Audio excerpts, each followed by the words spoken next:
So we're going to talk about Robinhood. What is the deal? Because Robinhood has a lot of defenders. It's like a community, and people are just really defensive about it. We don't want to make people defensive. We want to talk about Robinhood and make sure you have the details to know that you're doing the right thing with your money, or at least the best thing for you. Robinhood just settled with the Securities and Exchange Commission. They paid a fine of $65 million right before they're supposed to be taken public by Goldman Sachs. I'm having a special guest today.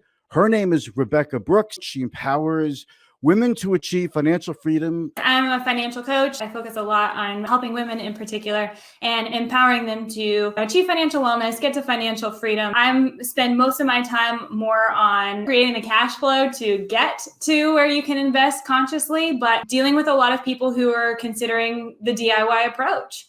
And so, they need to be very wary of the pros and the cons of that. And I think a lot of people are very concerned and hesitant of risk or taking the wrong advice because, somebody's just trying to make a buck. I know a lot of people who have Robinhood accounts. It's become like a community for them. Mm-hmm. Does that make sense? Yeah, it definitely is one of those things where there's a lot of brand loyalty.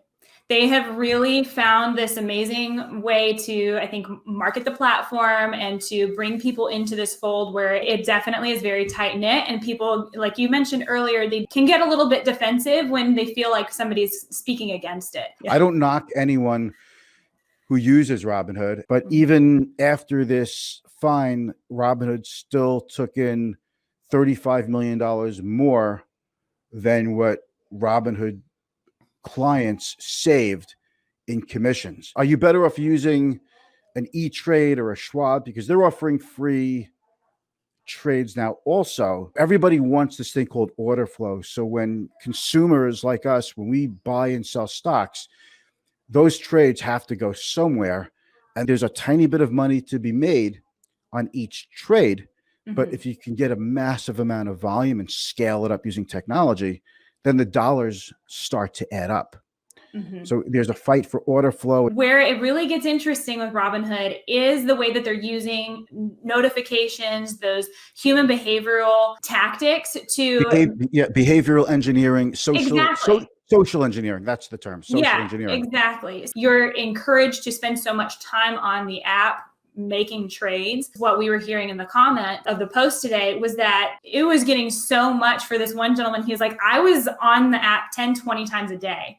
And it was definitely not helping me when I really did want to be a more long-term investor. I had bigger goals, but I was just constantly using the app because it was always saying like, hey, come back. So that I think is where the money kind of is coming from. That's what CNBC should have in their article. Exactly.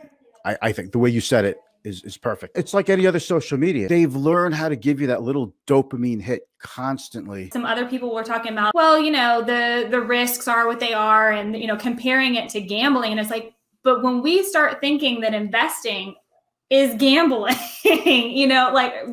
that's not healthy. That's not okay. Social media can be used for good for sure. Like those encouragements can really help, thinking Fitbit and other programs like that. I think the trouble is just bringing it together with investing where, it can already be a point of weakness for a lot of people.